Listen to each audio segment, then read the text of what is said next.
Welcome to The Explainer. So today, we're going to tackle one of the oldest stories in the world, but with a twist. We're going to look at it as a story that's actually happening inside you right now. You know this line, right? The most cunning of all the beasts. It usually makes us think of a really simple story. Temptation, sin, this one-off event that happened way back when in some long-lost garden. But what if that's not the whole picture? What if this isn't some ancient fairy tale, but a symbol for a deep psychological force that, believe it or not, we all bump up against every single day? What if it's actually describing a universal law, something as real as gravity? Okay, let's get into it. So first up, we've got to shift our thinking. The main idea here is that the story of the serpent, it's not about history. It's not something that happened back then. It's actually a blueprint, an archetype for this powerful energy that can totally change the course of our lives if we don't get how it works. And just to be clear, this explainer isn't about dogma or religion. We're not here to preach. We're here to look at the mechanics of what makes us feel in harmony or out of whack. It's more like a spiritual law of physics than a set of rules. All right, Section 2.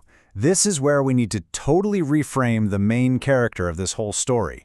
Because in this interpretation, the serpent is not what you think it is. Okay, so forget the idea of the serpent as pure evil. Think of it more like a testing force. It's not there to destroy you. Its job is to shine a spotlight on what's really going on inside you. It's like a personal trainer for your soul, pointing out exactly where your spiritual weaknesses are. Now this is where it gets really interesting. The method. The serpent is called the most cunning creature, which means it seems to know things. It has access to hidden information about us. And it doesn't come at you like a bull in a china shop. No, its whole game is subtle. It uses words, suggestive questions to plant these little seeds of doubt. And its absolute deadliest tool?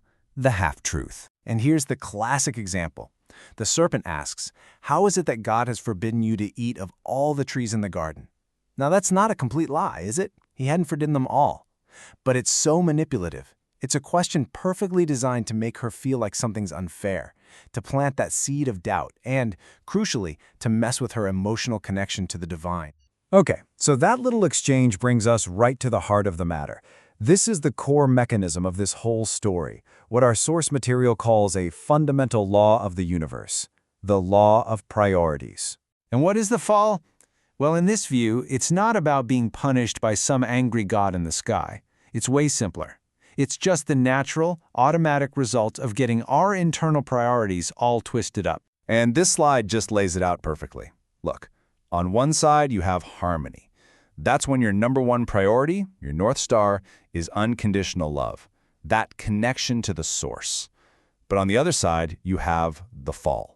And that starts the second that anything else takes that number one spot. And I mean anything, even good stuff like knowledge, success, health, you name it. So here's the bottom line. When we start wanting the gifts more than the giver of the gifts, that separation and suffering isn't a punishment. It's just what happens. It's like we unplug ourselves from our main power source. We lose that core energy, and then we spend our lives desperately trying to get it back from outside stuff. Our job, our relationships, our things, none of which can ever really truly fill us up. All right, let's bring this into the here and now. How does this ancient story actually apply to us today?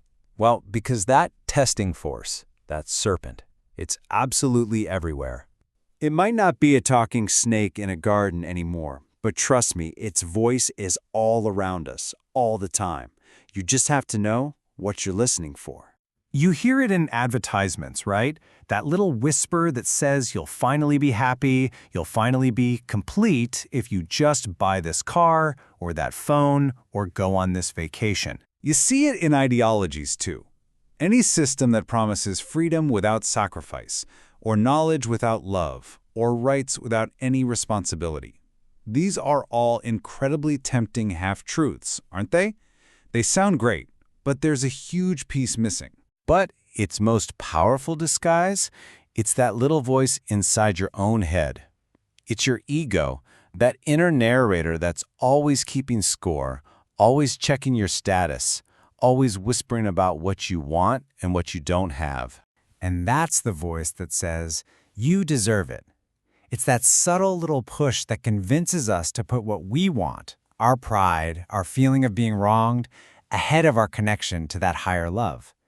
It's the whisper that says, you're entitled to this, and you should have it right now, no matter what. And this inner mess isn't just in our heads. It has real physical effects. The idea here is that our body is kind of like a prophet. It physically shows us what's going on with our spirit. So, for example, a deep, long-standing need to control everything, that could show up as heart or blood pressure problems.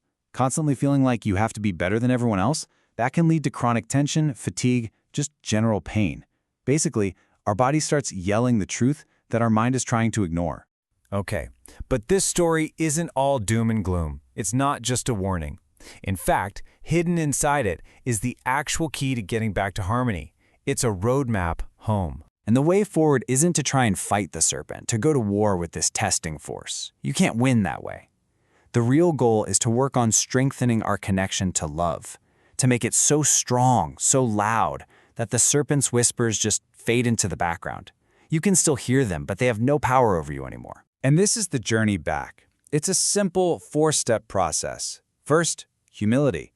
You just have to admit you messed up without beating yourself up over it. Second, you consciously reprioritize. You make the decision to put love back at the top of the list.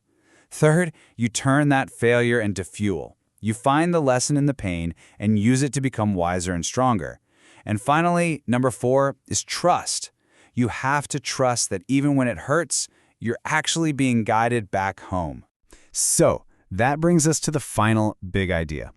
What if the serpent isn't the enemy at all? What if it's actually our greatest teacher? What if its whole purpose is to constantly, gently show us where we've forgotten what's most important, and to always, always point the way back home?